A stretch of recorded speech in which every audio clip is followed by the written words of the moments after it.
It's 1988. The Cold War's coming to a close. Ronald Reagan in the United States and Mikhail Gorbachev of the Soviet Union agree to reduce their nuclear arsenals. The United States economy is considered strong under Reagan. But tax cuts during his term mean the national debt is growing. Senator Lloyd Bentsen is running on the Democratic ticket for vice president. And Mike Dukakis and I are playing to win, and I'm here to ask your help. Will you help Mike Dukakis be put into the White House in November of 1988? He's running against a fellow Houstonian, someone Bentsen and his family have been friendly with for years. George Bush, tonight accepting the nomination for President of the United States. George H.W. Bush, the Republican nominee for president. Reagan had pushed tax cuts through. Bush, in what would become the most memorable line from his campaign, promised to continue that policy forward. And the Congress will push me to raise taxes, and I'll say no. And they'll push, and I'll say no. And they'll push again, and I'll say to them, read my lips. No new taxes. That pledge helped Bush sail to a decisive victory over the Dukakis-Bentsen ticket in 1988. Okay, here comes the Bush family. Here we go. But that promise would ultimately come back to haunt him. And Lloyd Bentsen, re-elected as Texas senator, having lost the vice presidency, will have something to do with that reckoning. By 1990, Reaganomics, which was powered by tax cuts, started having a negative effect on the economy. Economic growth had slowed as long-term interest rates increased. Bush inherited a massive budget deficit of $160 billion. To address the deficit, the government would have to cut spending and raise revenue. And how do you raise revenue? Yep, by raising taxes. That meant a difficult proposition for President Bush, whose lips had promised no new ones. Democrats were pushing for tax increases in a major deficit reduction bill, a bill the president's Republican Party didn't want to pass. And to this Democratic Party pressure, Bush had promised to say no. Now, at this time, Democrats controlled both the House and the Senate. Senator Bentsen chaired the Senate Finance Committee, and he was highly involved not only in the creation of the bill, but in negotiating its passage. They were trying to pass the bill in June, but with the July 4th holidays and a bunch of legislation backed up. There was a log jam. That's Senator Bentsen's son, Lloyd III. Lloyd III was grown and managing his own business by then. He recalls going up to Washington to visit his mother and father one weekend during crucial negotiations around the 1990 Deficit Reduction Act. And Saturday morning, in the midst of around-the-clock negotiations over the deficit reduction bill, Bentsen took his visiting son sailing on the Chesapeake. Lloyd III thought it was rather uncharacteristic leisure during a frenzied work period. We pull into a little cove, and I'm kind of going, I guess we're going to have lunch here on the boat. I don't know, it's a little early, and Dad said, hurry, we've got to tie up before he sees us. And I looked at the back of the boat, and there's 150 feet away, there's Secretary of the Treasury. Secretary Nick Brady had walked out to the end of the pier to help them tie up. A beautiful morning on the Chesapeake, but definitely not a leisure trip. So we back up and tie up at the pier. We walk up this hill, and on the top of this hill is this gorgeous white, I say a mansion, but it was a gorgeous white home on top of a hill overlooking Chesapeake Bay. And we walk up, and Mrs. Brady offers lemonade. And Secretary Brady turns to Dad, who was then chairman of the Senate Finance Committee, so he was responsible for negotiating taxes on the Senate side. Turns to Dad and said, Can I show you my farm and the crops? And so the two walked away and went out to inspect the crops.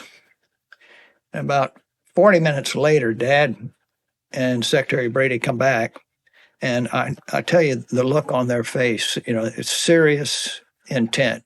By Monday, newspapers reported a breakthrough. Bush, through his Treasury Secretary Brady, teamed up with the Democrats to reduce the deficit. In the New York Times article, it says that Saturday morning, Secretary Brady and Senator Bentsen had breakfast. But it happened at a country estate overlooking Chesapeake Bay while two men walked in the cornfields. While out in those fields, they outlined the final terms for the 1990 Deficit Reduction Act, which raised taxes on the wealthy and reduced the deficit. It sounds good in retrospect, but this bipartisan action to solve the deficit issue? It reversed course on one of Bush's most clearly articulated campaign promises. Read my lips. The decision to say yes instead of no in the face of Democratic political pressure ultimately cost Bush his reelection. I did it because I thought it was right. So those kinds of things gave him an awful lot of trouble. For Democrats, led by Senator Lloyd Bentsen, the Deficit Reduction Act also meant a sacrifice. They had to stomach major budget cuts in the deal. But in that compromise, something extraordinary was achieved. Both sides put the country's economic future ahead of party. The deficit did go down. From 1990 to 2001 was the longest economic growth in the history of the United States up until that day. 11 years of economic growth. I'm Patrick Frank, and this is The Bentsen Blueprint. Here was Senator Lloyd Bentsen of Texas in his office in Austin, Texas on December 4th, 1992. Lloyd Bentsen and 50 years of public life, much of it in his own words. In this episode, Bentsen's highly influential years as a senator. The Senate is where Bentsen developed the blueprint that burnished his legacy as one of the most influential economic policymakers in America, one that we can still learn from today.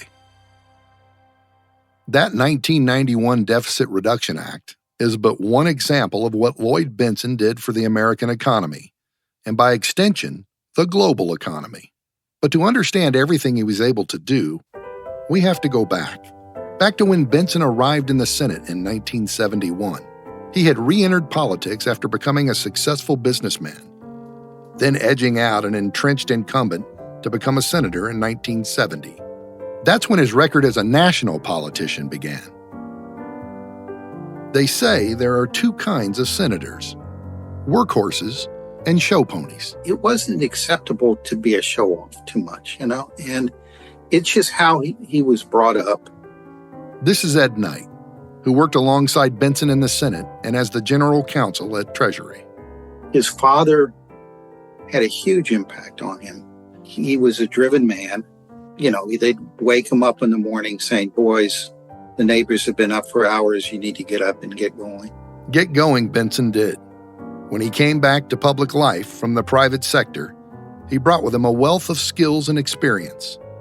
I got into many different fields, so when I then went to the Senate, I had that kind of a background, so I could speak with some experience in those areas. The always pragmatic Senator Bentsen decided issues one, by their merits. Staffer Michael Levy recalls he never let nonsense distract him. He's a very demanding person. He was stern in the best sense. And suffered no fools.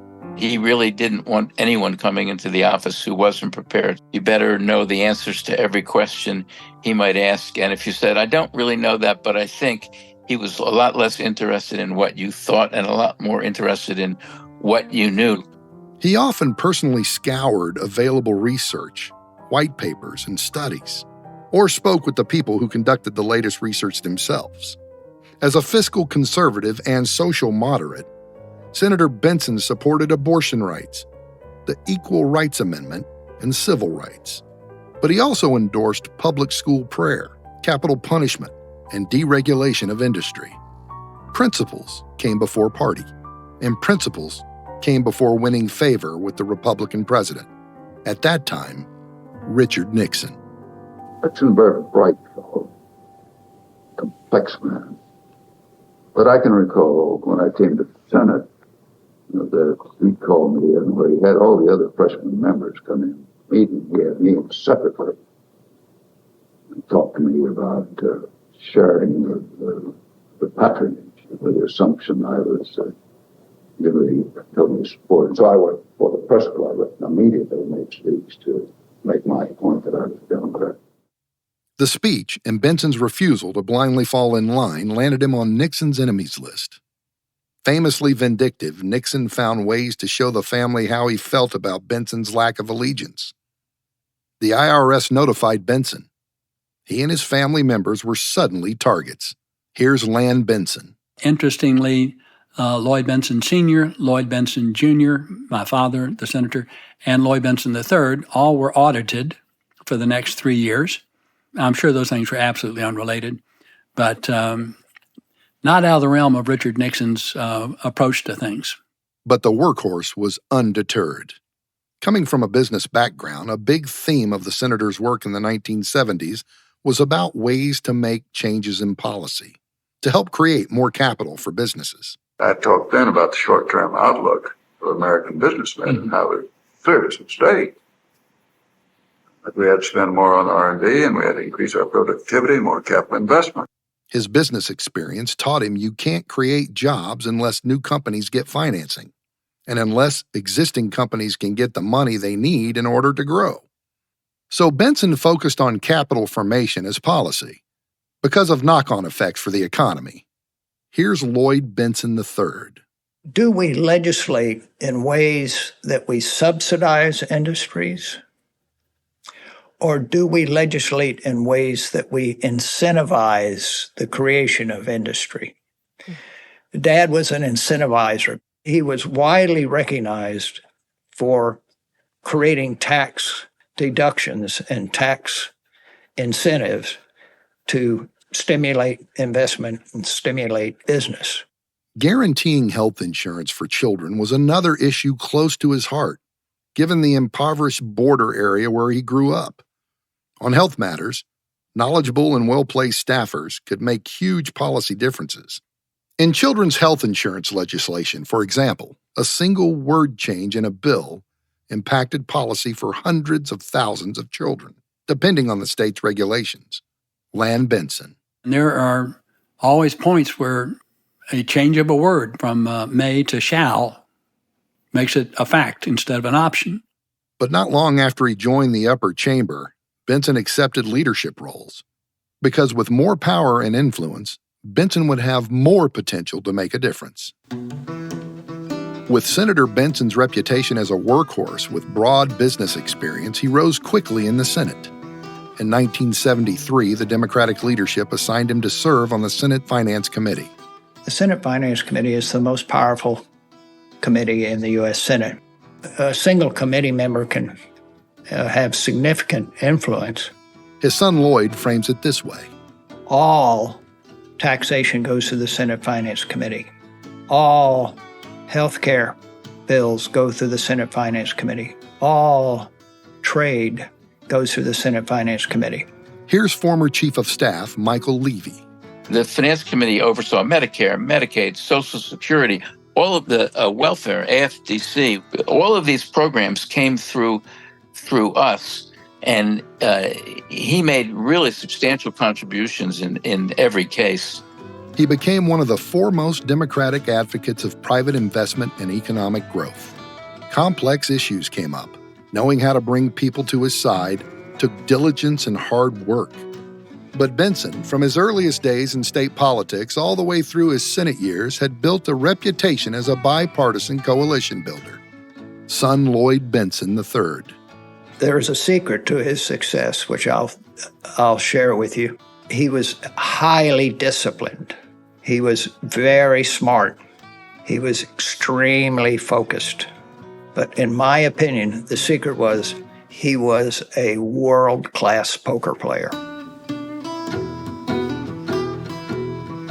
So when you get into making friends and then trying to work together and trying to find a compromise, being a successful poker player is a very powerful attribute in trying to bluff your way through something or trying to go all in on something.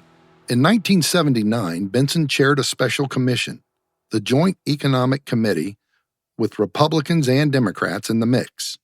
One of the few permanent committees of Congress, Bentsen, as a workhorse and a consensus builder, found bipartisan agreement, leading the committee to issue a unanimous report in 1980. It came after a decade of national economic disappointment. The 1970s gave us a new word, stagflation, referring to stagnant growth and surging prices happening at the same time. The inflation rate hit double digits in both 1974 and 1979. Bentsen's Joint Economic Committee report, called Plugging in the Supply Side, made the case for pro-growth policies. All 20 members of the committee endorsed it, lawmakers in both chambers and of both parties. This was the final time lawmakers found unanimity on those issues. And we put out the first unanimous report that the committee has put out in many a year, and they've put one out since. But I had people as opposed philosophically as Ted Kennedy on the left and Clarence Brown on the right. 8 years later, in 1987, Bentsen would rise to become the powerful Senate Finance Committee chairman. There's a great deal of fighting for partisan advantage, and that's understood too.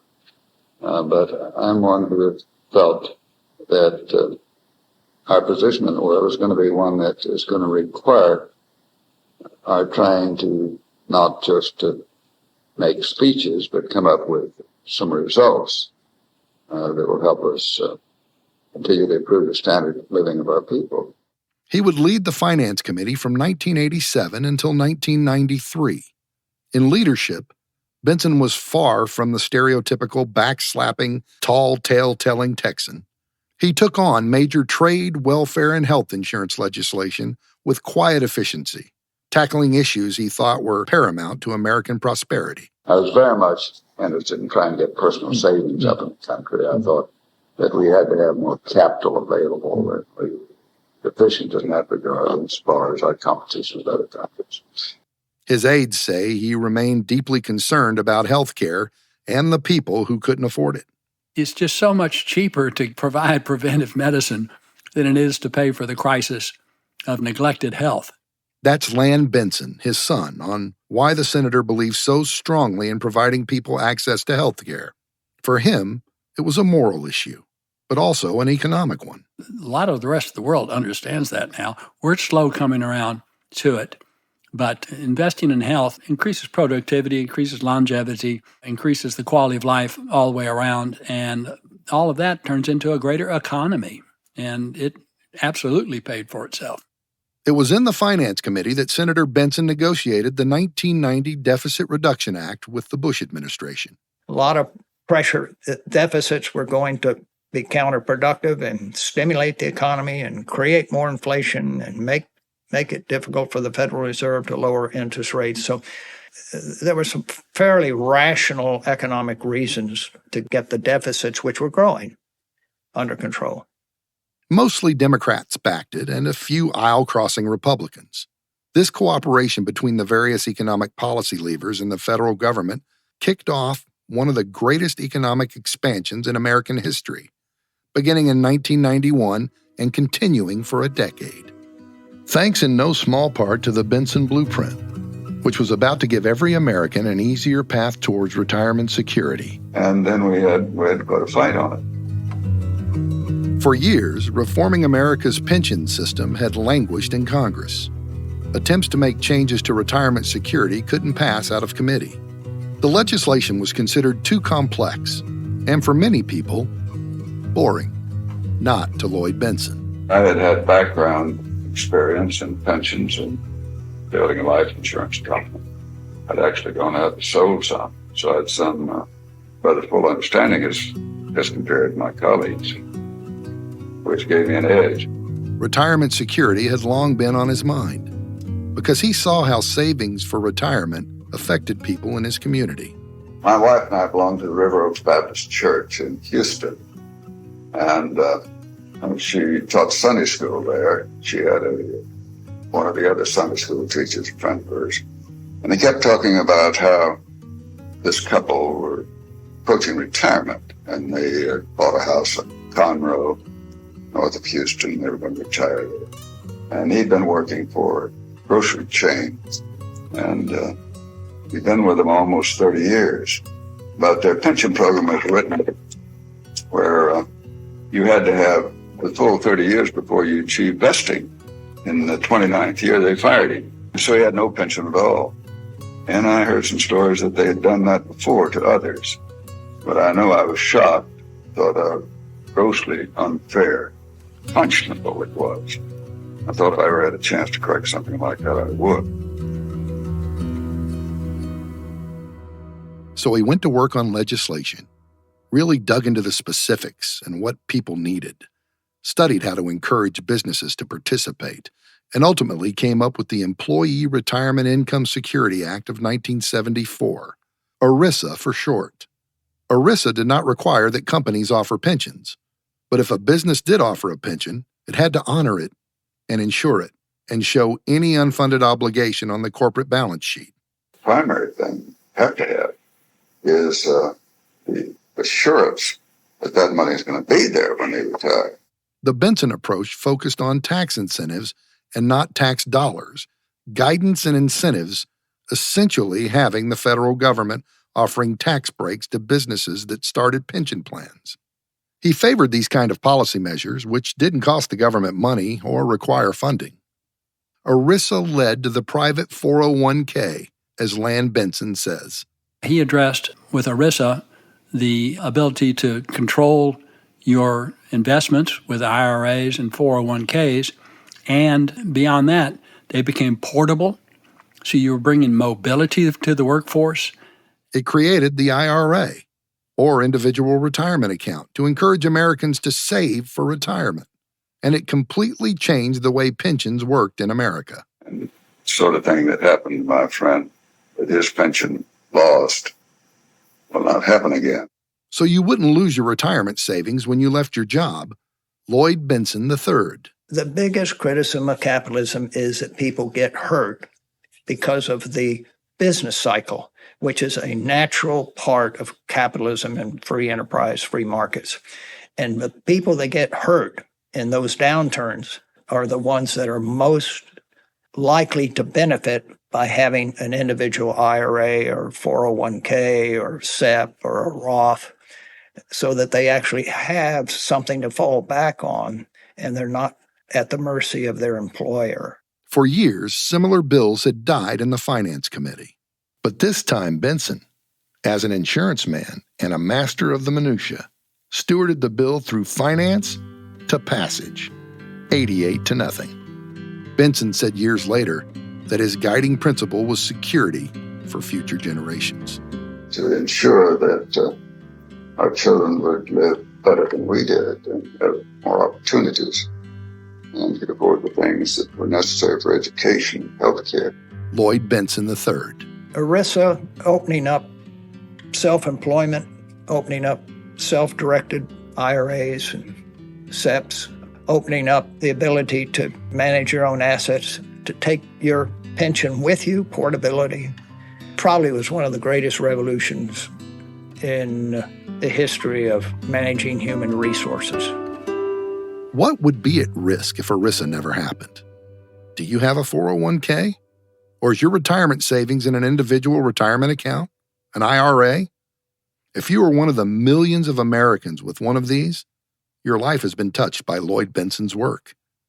At the enactment of ERISA, only 6 million Americans were insured through plans like a 401k or IRA. Today, the figure stands at 122 million accounts, representing $34 trillion in savings. Those savings provide investment capital, which create more jobs and income and savings. A virtuous cycle. It's probably been, in my opinion, the greatest shock absorber for capitalism that's been created in our lifetime. 50 years on, that retirement legislation holds up. He thought it was his greatest legacy, which is so interesting. Before his death, Bentsen looked back on it saying it needs updates. But overall, it's been a remarkably effective piece of legislation. So often when you get into a highly technical piece of legislation, as that one is, it's done by staff. and the members don't get themselves personally involved. I got myself very much involved in that one because I had the background, had the knowledge, and had some strong views on it. It underlines vital parts of the Lloyd Bentsen blueprint, doing the homework and clearly defined bipartisan goals that make a big impact. Ultimately, his policy choices led to prosperity.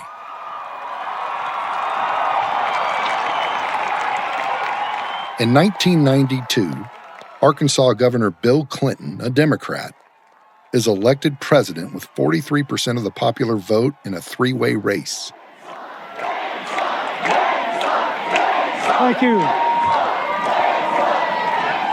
Thank you. He doesn't have a strong mandate coming into office, but in economic policy, he'd end up doing big things, largely because he picks the right people to advise him, and he listens to them.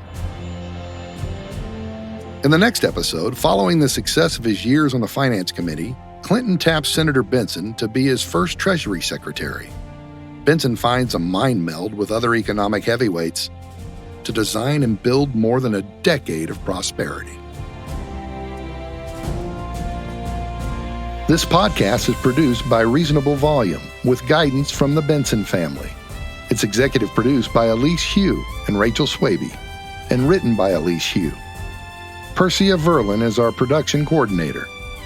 The show is engineered by Mark Bush and hosted by me. I'm Patrick Frank. You've been listening to The Bentsen Blueprint.